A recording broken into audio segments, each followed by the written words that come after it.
O Senhor esteja convosco. Ele está no meio de nós. Proclamação do Evangelho de Jesus Cristo segundo João. Glória a vós, Senhor. Naquele tempo, Jesus decidiu partir para a Galiléia. Encontrou Filipe e disse: "Segue-me." Filipe era de Betsaida, cidade de André e de Pedro.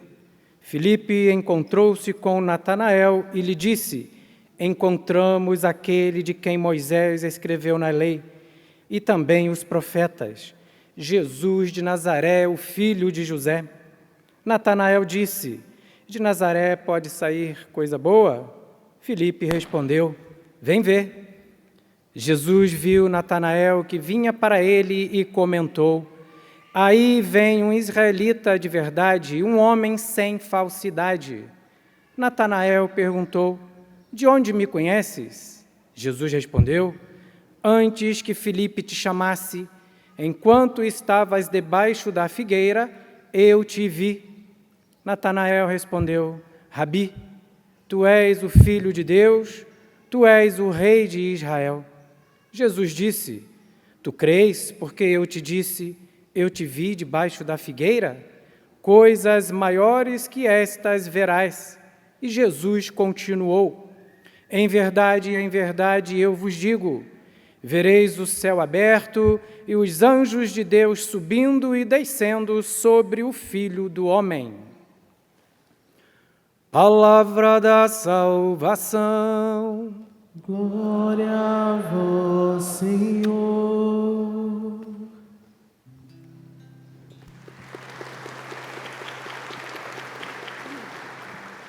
Aclamai o Senhor, ó terra inteira. Aclamai o Senhor, ó terra inteira. Aclamai o Senhor, ó terra inteira. Aclamai o Senhor, ó terra inteira. Os queridos irmãos e irmãs aqui presentes, você que nos acompanha também pelo Sistema Canção Nova de Comunicação, em especial as famílias que estão aqui, os casais que estão aqui. Estamos começando o acampamento para casais, não é? Então o tema vai ser bem esse. Quero pedir uma coisa para você já no começo dessa reflexão. Eu sei que viver um relacionamento não é fácil, né? E que às vezes os desencontros são inevitáveis, os erros acontecem. Mas eu quero pedir uma coisa para você. Você que está aqui, você que está em casa, dá uma chance para Deus nesse final de semana, curar o seu coração, reconstruir talvez o seu relacionamento ferido. Deixa Deus fazer o que Ele quiser. Às vezes a gente acaba colocando muito impedimento, sabe? Aí é que eu estou machucado. Eu sei que você está machucado, machucada talvez. Eu respeito o seu sofrimento. Mas você não tem o direito de sepultar aquilo que Deus ainda quer vivo. Aquilo que Deus quer vivo, não sepulte. Então dá uma chance para Deus, se desprenda um pouco. Eu sei que não é fácil, né? Eu digo porque como padre a gente escuta muitos casais, a gente escuta muita gente. E talvez você chegou aqui assim, ou ligou a televisão, o rádio, a internet para acompanhar a missa assim. Sentindo o seu coração machucado, seu coração triste, querendo desistir da sua família, querendo desistir da sua relação, ou talvez até a sua família já acabou, acontece também. Mas deixa Deus curar você, dá uma chance para Deus curar você. Deus pode reconstruir a tua casa, mas também pode reconstruir o teu coração. Então, mais uma vez eu digo, não coloque barreiras para aquilo que Deus quer fazer. Não coloque barreiras, tá? Nós já pedimos perdão no início da missa, né? Tão bonito o ato penitencial. E uma coisa que a gente precisa, quando a gente vem a um encontro, ou quando a gente participa de uma palestra, é olhar para si, né? É reconhecer os próprios erros e é aprender a partir da palavra de Deus. Eu sei que talvez a gente venha aqui pensando sempre numa pessoa, né? Sempre assim. Ah, minha sogra tinha que ouvir isso. Aquela véia.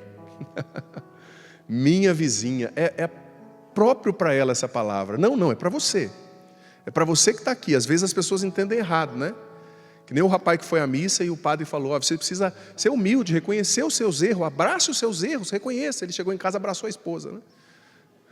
Pô, a esposa ficou sabendo, falou, ei, vou te pegar, você vai dormir com os cachorros, né?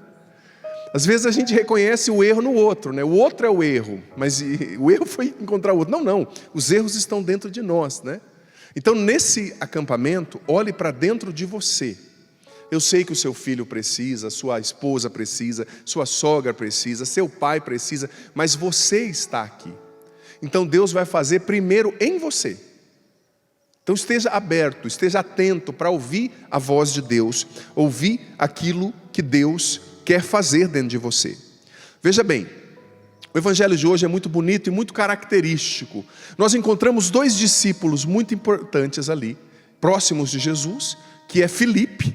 Filipe era anteriormente um dos discípulos de São João Batista, que veio seguir Jesus por indicação do próprio São João Batista. Filipe teve um encontro com Jesus e consequentemente ele já foi falar com seu amigo Natanael ou Bartolomeu, ambos os nomes são da mesma pessoa, né? No evangelho de hoje está como Natanael. Ele foi falar com seu amigo, olha, encontramos o Messias. E já falou, é Jesus de Nazaré. E você ouviu no evangelho, Natanael já respondeu na lata, sincerão, né? Tanto que Jesus elogiou ele depois por ser um homem verdadeiro. De Nazaré pode vir alguma coisa boa, né? Imagina, quase que o preconceito dele o impediu de encontrar Jesus. Mas Filipe deu uma resposta maravilhosa, que é a mesma resposta que estava presente no evangelho de ontem. Vem e veja, vem se encontrar com ele. O que isso significa? Isso representa para mim e para você a transmissão da fé. Ele transmitiu a fé de uma maneira muito genuína. Ele não disse, olha, eu acho que ele é bom, eu acho que ele é ruim, eu acho que ele prega bem ou prega mal. Não, vem e veja. Faça a sua experiência com Jesus. Transmitir a fé. Há uns tempos atrás, o Papa Bento XVI, ainda na época em exercício, convocou um sínodo, né, que tinha como tema a transmissio fidei, né, a transmissão da fé. E o Papa reconheceu, junto com os cardeais, com os bispos naquela altura, acho que foi 2012, 2013, se eu não me engano, que infelizmente nós pecamos em transmitir a fé. A geração dos pais de hoje está pecando em transmitir a fé. Por quê? Porque as igrejas, infelizmente, em muitos lugares estão vazias de jovens. E no Brasil ainda não, graças a Deus.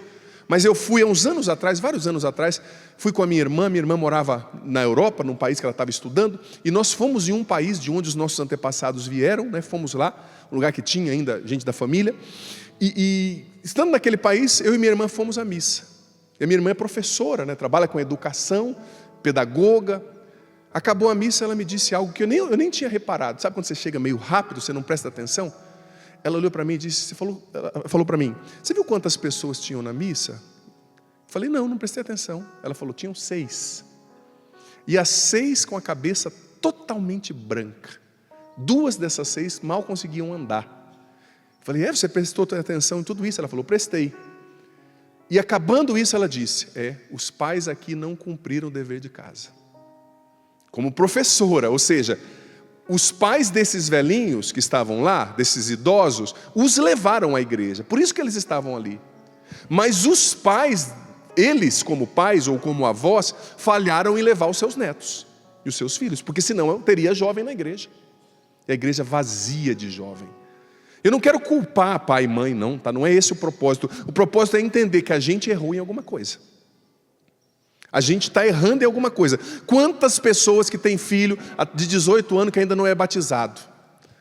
Eu vou esperar ele crescer para ele decidir o que ele quer. Uma insanidade. Por quê? Porque o mundo não espera o seu filho crescer.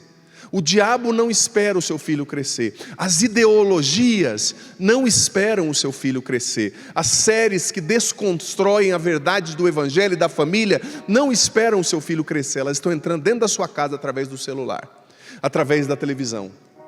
Então você vai esperar o seu filho crescer, depois que ele já recebeu todos os valores contrários ao evangelho, aí depois o filho dá problema, a mãe e o pai não sabem por quê. Por quê? Porque a gente está falhando em fazer isso que Filipe fez. Vem aqui e veja, faça a sua experiência com Jesus. Como eu disse, a minha mãe, do jeito dela, obrigando, empurrando, ela me ensinou que eu tinha que ir à igreja. E às vezes eu ia chapado de pó na época. Na minha adolescência eu era muito calmo, tranquilo, tadinho da mãe, né? Mas ia na igreja, chapado. Eu vi uns 5 padres, eu falava, qual deles é o verdadeiro? Mas eu estava lá. Até que foi lá que eu encontrei a cura. E estou aqui. Vou fazer 13 anos como sacerdote. Então, de alguma forma, eles passaram. Ai, padre, eu não sei o que fazer. Ai, eu sei que a concorrência hoje é desleal, né? Porque o seu filho sabe tudo, né? Você já viu que jovem sabe tudo, adolescente sabe tudo. Ainda mais depois que eles descobriram o Google, né? Questiona tudo, o pai e a mãe. Claro, às vezes tem coisas que você não sabe responder. Tem que ser humilde, tem que ir atrás de conhecimento. Pai e mãe tem que estudar. Educar exige esforço. Tem que ir atrás, tem que entender. Mas tem que transmitir a fé. Porque se você não transmitir a fé, daqui a pouco é as nossas igrejas que estão fechando. Se você não transmitir a fé, daqui a pouco é a nossa cultura que está virando ainda mais um bacanal. O pai e a mãe precisam transmitir a fé. Nós vamos falar disso ao longo do final de semana. Eu não vou gastar tanto tempo nisso agora. Eu vou falar nisso, eu vou pregar domingo cedo, às 11 e pouco, 11h15, vou fazer a missa de encerramento. Vou falar mais sobre isso. Mas coloque isso no seu coração. Você precisa transmitir a fé. Gente, eu tenho visto muitas famílias e ido muitas vezes em casas nas quais os pais são mais frouxos que uma Maria Mole. Os mais novos não sabem o que é Maria Mole, o tio explica, tá? Era um doce que tinha antigamente, todo mole, assim, que você pegava e caía no vão da mão. Pais frouxos e mole. Você sabe, pais que não colocam limite, que não sabem dizer não. Parece que, ai padre, eu não quero que ele não goste de mim. Esse dia um pai me falou, eu tive um tio que o filho não gostava, o tio morreu, o filho não foi nem no velório, eu não quero isso. E por causa desse medo infantil do pai, o filho dele se tornou um marginal. Porque não soube dar limite. Você não tem que conquistar o seu filho, ele não é seu amigo, ele é um ser humano que você tem que educar. Seu filho não tem que gostar de você, ele tem que se tornar um bom cidadão, uma pessoa de bem, um honesto, uma pessoa religiosa, uma pessoa que honra os compromissos. Mas muitas vezes o pai e a mãe, sabe, famílias nas quais não tem mais o conceito de autoridade. A criança não aprende a obedecer, não aprende a entender que tem uma regra, que tem hora para usar o celular, que na mesa não é hora de usar o celular, é hora de comer e de conviver com a família. Ela não aprende, aí cresce com aquilo que a psicologia chama de síndrome do imperador, né? Vai para o trabalho e não consegue obedecer chefe, briga com o chefe, vai embora.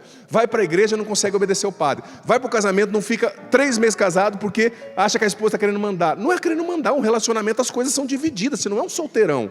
Tem que dizer onde vai, tem que conversar. Não adianta você não acha que você vai ficar toda sexta-feira lá no pagode, cara de pau. Acabou, você casou. Mas é a síndrome do imperador, por quê? Porque nunca ouviu não na vida, porque não foi educado, porque não entendeu que tem regra. Porque um pai e a mãe muitas vezes frouxo, tem medo de perder a afeição do filho. Você não tem que ter a afeição do seu filho, você não está em campanha política com o seu filho, você tem que educar o seu filho. Você não tem que conquistar o voto dele. Eu sei, não é fácil, gente, mas tem coisa que não muda. Com a internet ou sem internet, os princípios são os mesmos. Uma criança, ela nasce, isso é observação prática te diz, eu não preciso nem citar aqui filósofos e teóricos da educação. Uma criança, ela nasce pedindo para você, me educa, me ensina, me diz sim e me diz não. Ela está sempre testando o pai e a mãe. Ela está sempre testando você para você colocar um limite. Agora, quando não tem limite, não tem regra, cresce com essa síndrome do imperador. A pessoa é tão importante, ela é tão importante, ela é tão importante, ela se vê como algo tão indispensável para o mundo que ela se torna insuportável. Não tem humildade, não tem empatia, não consegue se colocar no lugar dos outros, não consegue ser um bom pai, não consegue ser uma boa mãe, porque ela só vê a si mesma. Então a gente precisa transmitir a fé, e transmitindo a fé, transmitir os valores. Valores. Você vê, a Lumen Gentium do Concílio Vaticano II, no número 11, chama a família de igreja doméstica. Por quê? Porque a Lumen Gentium explica, porque é na família que se aprende os primeiros passos da fé, dos valores, se aprende a ser cristão, se aprende a ser cidadão, se aprende a respeitar o outro, né? E uma coisa difícil que está acontecendo também no nosso tempo é o controle que está acontecendo, consciente ou inconsciente, de natalidade, né, por motivos culturais e econômicos. Quantos filhos que não têm irmão, né? Eu acho que é tão saudável, fica a dica, viu, para você pai e mãe aí, né? Aproveita já a noite de sexta-feira, leva ela paga aquele jantar que você está devendo há muito tempo. Fala, então amor, vamos ali conhecer a Aparecida, né? Aproveita aí, Está precisando de irmão, seu filho, tá? Mas é tão ruim. Crianças que crescem sozinhas, não estou criticando nem dizendo que vai se perder, tá? Tem muita gente ótima que é filho único.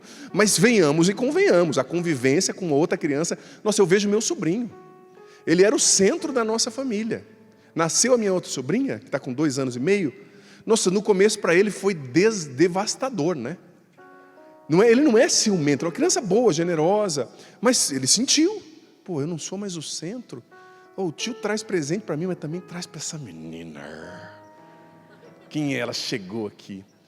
Eu já não consigo mais pegar ele no colo, né? Já está um cavalo, 5 anos e meio, né? Mas ela eu pego. Esses dias eu estava dançando com ela lá em casa, ele só assim. É difícil para ele, mas está aprendendo a ser gente.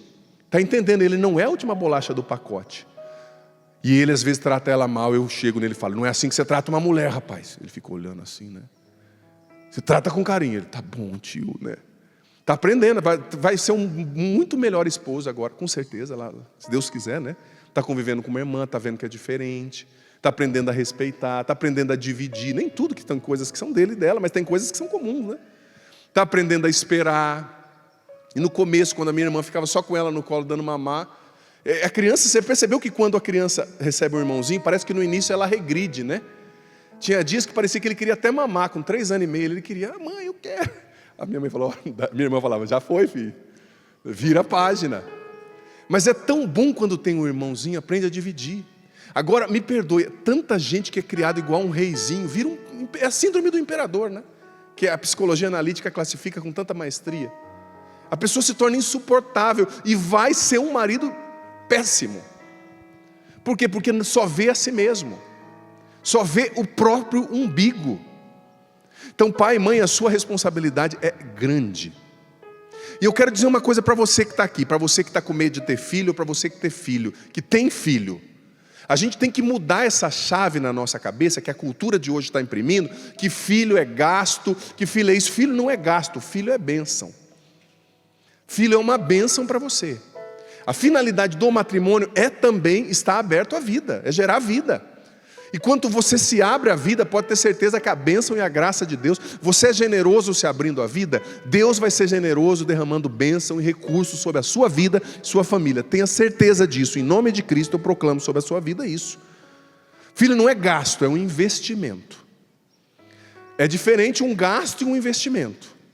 Por exemplo, se você vai para uma balada e gasta 2.000 lá num restaurante caro, sem propósito, isso não é da sua realidade, está fora do seu orçamento, isso é um gasto pérfido, insensato. Mas se você está pagando todo mês pela sua casa, lá na planta ainda, ou seu apartamento, isso não é um gasto, é um investimento. Daqui 2 anos você vai estar dentro do apartamento.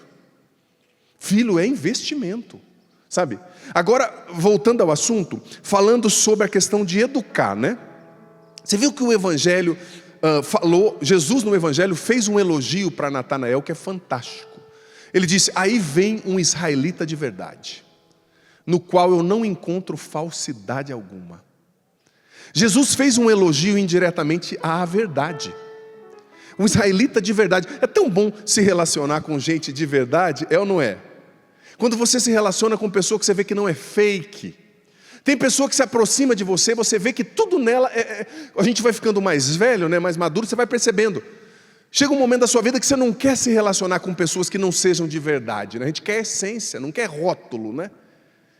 E Jesus viu aquele homem e fez esse elogio. Ali está um judeu de verdade, ou seja, um religioso de verdade, um homem honesto. Verdade. Essa é uma coisa que o pai e a mãe precisam ensinar para o filho. Ser honesto e verdadeiro. Mas o filho aprende a partir do que ele vê. Se ele vê você mentindo, tá? Ele vai aprender a mentir. Ele vai aprender a mentir. E é preciso corrigir quando acontece a mentira, né? Que nem o menino, a mãe pergunta, escovou o dente, filho, antes de dormir? Escovei, mãe, deixa eu cheirar a sua boca. Aí a criança sai correndo, fala, mentiroso, cachorrinho, volta aqui, não é? Até corrigir, porque a mãe cheirando a boca vai ver, né? É a tática da mãe ali. Até corrigindo, até ele aprender. Escovar o dente e dizer, o dia que não escovou, falou, mãe, eu não escovei hoje. Tem que corrigir, tem que educar para a verdade. Por quê? Porque a verdade é muito importante. Jesus disse que Ele é a verdade. Jesus disse que a verdade nos liberta. Jesus disse que o Espírito vem para nos ensinar toda a verdade. E você sabe por que Jesus fala que a verdade é tão importante? Porque aquilo que ele disse em João capítulo 8, versículo 44, a mentira nos dá um status de filiação. Quando você mente, você recebe uma adoção instantânea. Jesus disse que o diabo é o pai da mentira. O mentiroso, então, é filho do demônio. Olha que pesado, padre. Não fui eu que disse, não. Foi Jesus. João 8,44. Não é pesado, é verdadeiro. Mas vale uma dura verdade do que uma doce mentira, né? Mas vale uma dura verdade do que uma mentira açucarada. Mas olha só o que Jesus está falando. Aquele que comete mentira se torna um filho. O demônio é o pai da mentira. Então quando você vive na mentira, você assume um status de filiação do demônio. E quantos casamentos feridos por causa da mentira? Porque o homem está traindo, está vivendo uma mentira, uma vida falsa, ou a mulher, ou porque a pessoa está casada e não conhece o outro, né? O outro não se deixa conhecer, não partilha. Eu sei que tem pessoas que não são detalhistas, que não gostam de conversar tanto, de se expressar tanto, mas no casamento é importante se dizer o que está sentindo, dizer o que está pensando, ser transparente, partilhar tudo. Sabe, porque onde fica o oculto, cria espaço para minhoca, para paranoia, né? Quanta esposa e esposo fica com paranoia na cabeça porque o outro não se expressa, porque o outro não fala, porque o outro não diz. A mentira nos dá um status de filiação. E você sabe que a principal arma do demônio, do inimigo, é a mentira. A principal arma dele é a mentira. Os santos padres diziam que quando alguém cai em uma tentação, foi porque acreditou numa mentira. Por isso que João Cassiano, os santos padres do século IV e V, eles diziam que quando vem a proposta da tentação, a gente tem que não entrar no diálogo com a tentação, né? Porque o pressuposto dela é uma mentira. Você cai num pecado porque você acreditou numa mentira. Como Adão e Eva. O diabo já chegou lá em Eva falando, é verdade que vocês não podem comer nada que está aqui? Eva já devia ter falado, conversa com a minha mão e saído. Ela entrou na conversa, não, a gente pode comer assim, só aquela maçã ali que a gente não pode. Aí o diabo começou, né? Ele é bom na mentira. Vocês não podem comer aquela maçã, porque Deus sabe se vocês comerem, vocês vão ficar, bombado, poderoso, silicone vai aparecer, né? Botox, né? Tudo, cílios grandes, sei lá como é que chama esse negócio. A unha, aplique no cabelo, é só você comer, minha filha. Tudo vai mudar. E ela entrou na mentira do inimigo. A arma dele é seduzir, enganar e te levar ao erro. E tem muita gente que acaba caindo na mesma sedução, no mesmo laço e destruindo a própria família.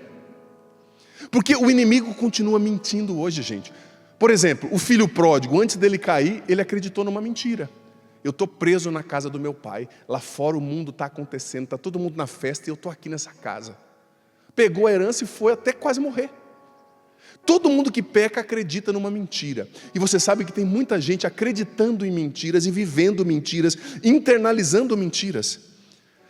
O inimigo usa a mentira como a sua principal arma. Por exemplo, tem pessoas que acreditam em mentiras com relação ao casamento. O casamento é ruim, é algo falido, é algo do passado, não dá para ser feliz no casamento. É uma mentira. Se fosse algo ruim, por que Deus tinha criado? Por que na Bíblia está escrito que o homem vai deixar sua família, a mulher vai deixar sua família e ambos vão se tornar uma só carne no matrimônio? Tem pessoas que assumem uma mentira a respeito de Deus. Quantas pessoas assumem uma mentira como verdade a respeito de Deus? Deus é carrasco, Deus é um punidor, Deus é um pai ausente como o pai que eu tive, Deus quer roubar a minha felicidade, a minha liberdade. Ou em outro polo, Deus é um permissivo, tudo é misericórdia, tudo pode, Ele não pune nada. São mentiras. Toda vez que você assume uma mentira, você está se sabotando e destruindo a sua vida. Como verdade, né? Tem pessoas que abraçam a mentira, por exemplo, que a felicidade só está na droga, na bebida, no sexo desregrado, não tem outro jeito de ser feliz. Esses dias eu falei para uma pessoa que me disse, padre, eu tenho que beber para relaxar. E era uma pessoa que tinha problema com alcoolismo. Eu falei assim, você não tem outra forma de relaxar? Deus não é suficiente assim, para te relaxar? Para você não fazer uma adoração, será que você não relaxa? Você fazer uma corrida, uma academia? não sei, não tem outro jeito, é só esse jeito, é mentira, você não precisa disso para viver. Tantas mentiras que a gente assuma. Tem gente que acredita que só pode ser feliz no pecado, sabe? Tem gente que acredita em mentira sobre a sua identidade sexual, que não é aquilo que Deus criou para ser, a pessoa assume aquela mentira, é mentira.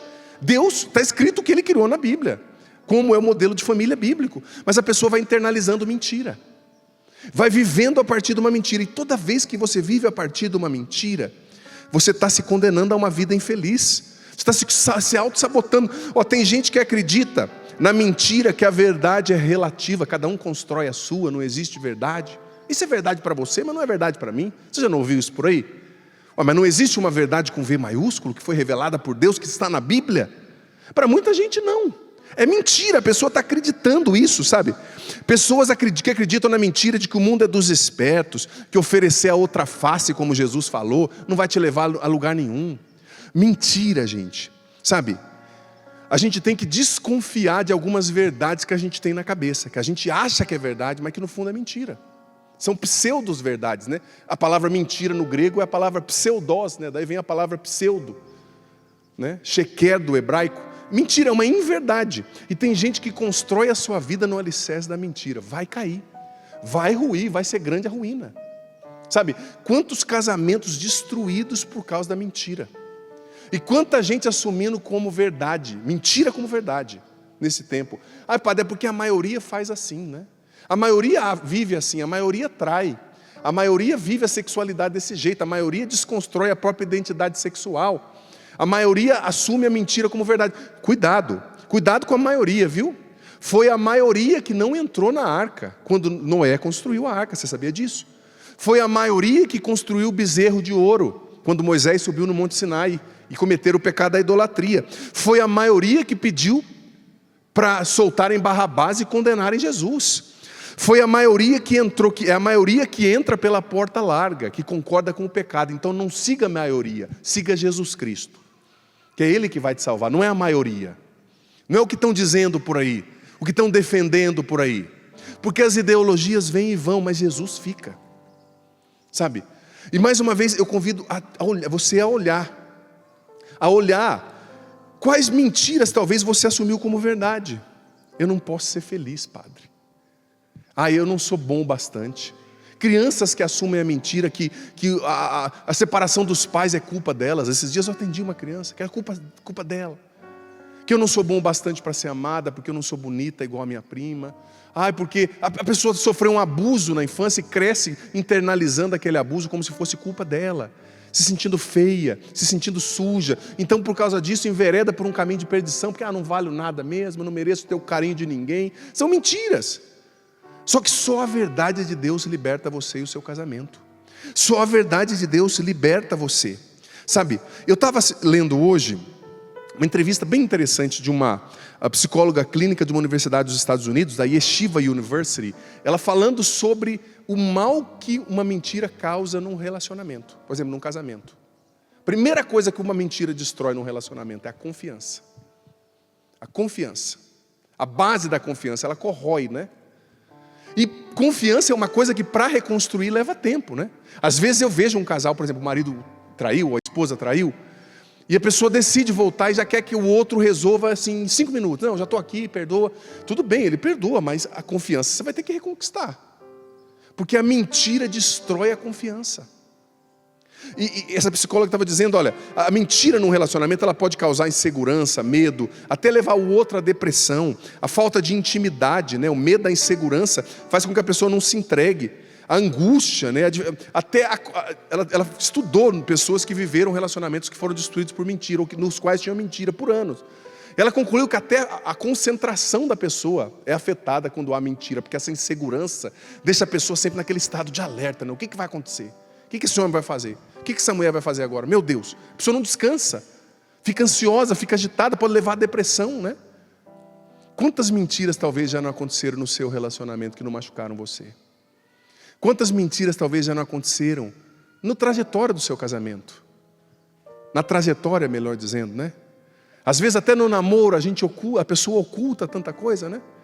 Como diz o ditado, o menino chegou no pai e falou, pai, fiquei sabendo que em alguns países O marido só conhece a mulher no dia depois do casamento, né? O pai que escolhe. O pai olhou para o menino e falou: rapaz, isso acontece até aqui, viu? Só depois que casa que você vai ver quem que é a figura, né? Porque talvez a pessoa também não se mostrou, né? Se ocultou, mentiu. Quantas mentiras talvez aconteceram no seu relacionamento? Eu não estou julgando você, tá? Mas eu estou dizendo para você, é hora de vir para a verdade. É hora de abandonar a mentira. É hora de buscar essa conversão sincera. É hora de buscar reconstruir o relacionamento que foi ferido. Talvez você cometeu erros que machucaram o seu cônjuge, a sua esposa, o seu esposo. Mas é hora de levantar essa muralha. Você sabe que o inimigo, ele destrói as nossas famílias pelas brechas. Ele não ataca os muros, as áreas nas quais você e sua esposa são fortes. Eu vou falar disso domingo. Ele não ataca as áreas nas quais vocês têm solidificada. Ele vai atacar as brechas. Faltou diálogo, faltou respeito, faltou companheirismo, faltou intimidade entre o casal, né? As contas vieram em primeiro lugar, os filhos vieram em primeiro lugar. Olha, no seu casamento quem tem que vir em primeiro lugar é a sua esposa, filho. É o seu esposo, não é o seu filho. O seu filho não existiria se não fosse a união de vocês. Quem tem que vir em primeiro lugar no seu casamento é a sua esposa. É Deus, claro, em primeiro lugar, óbvio, mas depois a sua esposa. Porque se o casamento entra nesse automático, nessa zona de conforto relacional, né, que é só conta, é só cobrança, pelo amor de Deus, não vai para frente. Talvez é a hora de corrigir a rota do relacionamento. Até então, não foi legal isso aqui, vamos corrigir. Não tem que ser perfeito nos primeiros anos, não, vocês estão aprendendo. Talvez você tenha uma falha de caráter que veio aí no pacote da sua família, da educação que você recebeu. Você se acostumou a mentir, não tem mentirinha ou mentirona, mentira é mentira.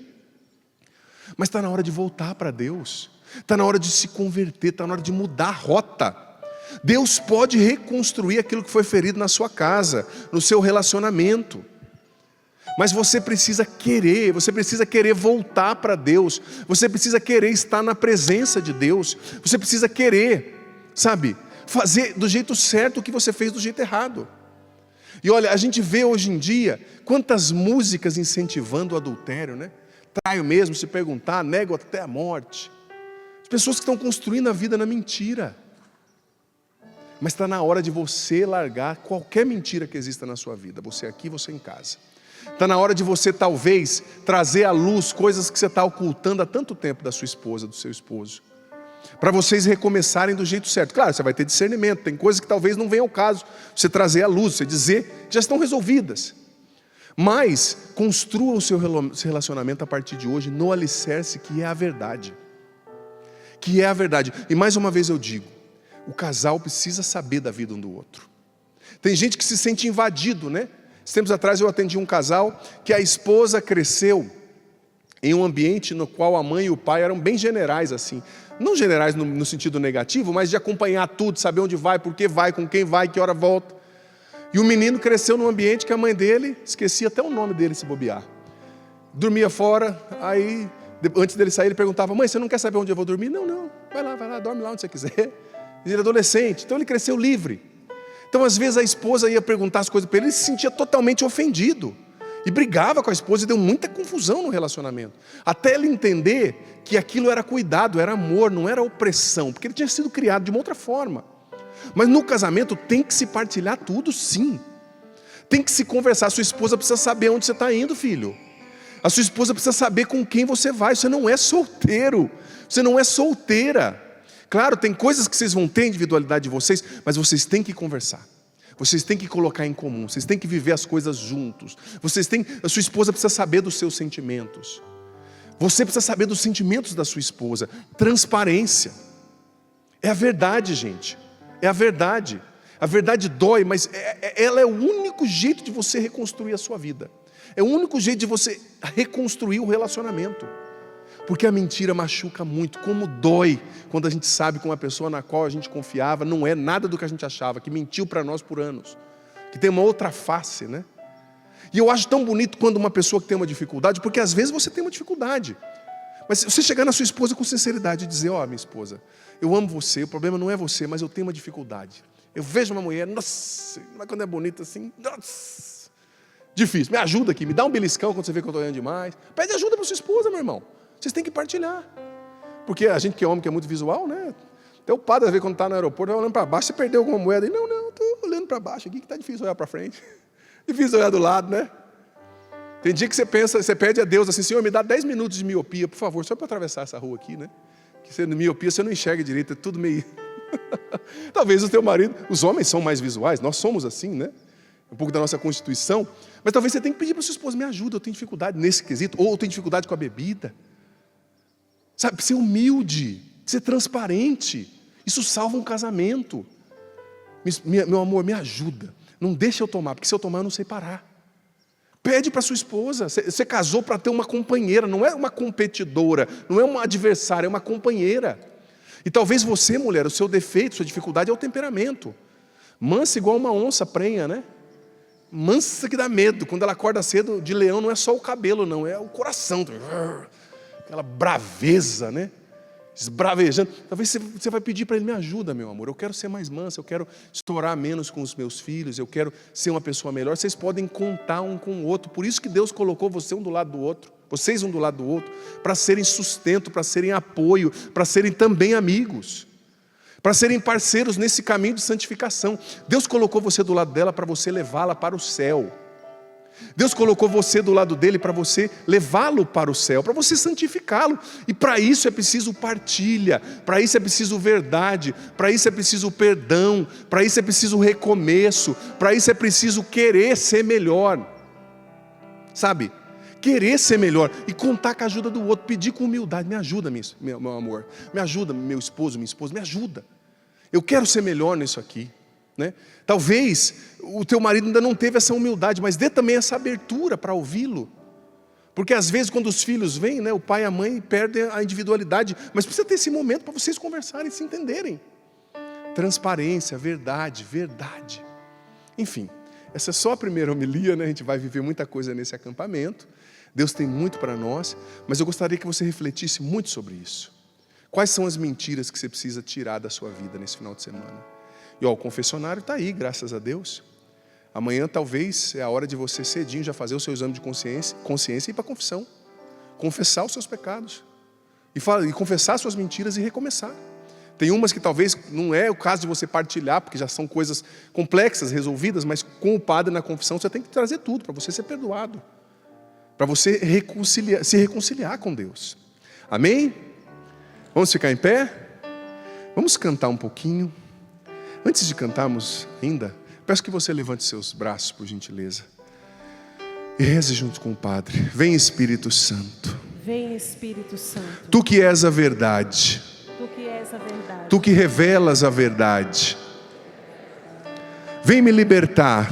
Vem me libertar. Mais forte, vem me libertar. Vem me libertar. De todas as mentiras. De todas as mentiras. As falsas verdades. As falsas verdades. Nas quais eu acreditei. Nas quais eu acreditei. Sobre mim. Sobre mim. Sobre o casamento. Sobre o casamento. Sobre a família. Sobre a família. Sobre a minha identidade. Sobre a minha identidade. Sobre Deus. Sobre Deus. Vem, Espírito Santo. Vem, Espírito Santo. Encha-me agora. Encha-me agora. Faz-me compreender a verdade de Deus sobre a minha vida, sobre a minha vocação. Sobre a minha vocação. Batiza-me, Espírito Santo. Batiza-me, Espírito Santo. Enche-me, Espírito Santo. Enche-me, Espírito Santo. Liberta-me da mentira. Liberta-me da mentira. Reconstrói minha família. Reconstrói minha família. Reconstrói a minha casa. Reconstrói a minha casa. Reconstrói o meu coração. Reconstrói o meu coração. Eu preciso de ajuda, Deus. Eu preciso de ajuda, Deus. Eu quero ser melhor. Eu quero ser melhor. Ajuda-me, Espírito Santo. Ajuda-me, Espírito Santo. A construir um muro. A construir um muro. Ao redor das minhas brechas. Ao redor das minhas brechas. Ao redor das brechas na minha família. Ao redor das brechas da minha família. A minha família é uma bênção. A minha família é uma bênção. Eu não vou desistir dela. Eu não vou desistir dela. E eu peço, Espírito Santo, E eu peço, Espírito Santo, batiza-me nesse momento. batiza-me neste momento. Batiza os meus. Batiza os meus. Cura o nosso coração Cura o nosso coração de toda ferida, de toda ferida, de toda mágoa, de toda mágoa, de todo desânimo,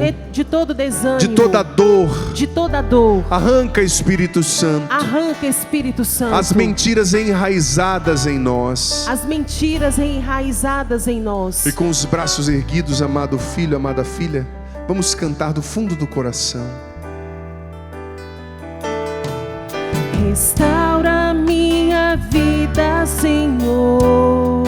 Cante isso, restaura minha vida. Restaura minha vida, Senhor. Mais forte, cante. Restaura minha vida, Senhor. Levanta os seus braços, solta a tua voz com coragem. Restaura minha vida, Senhor. Com sinais e Com prodígios. sinais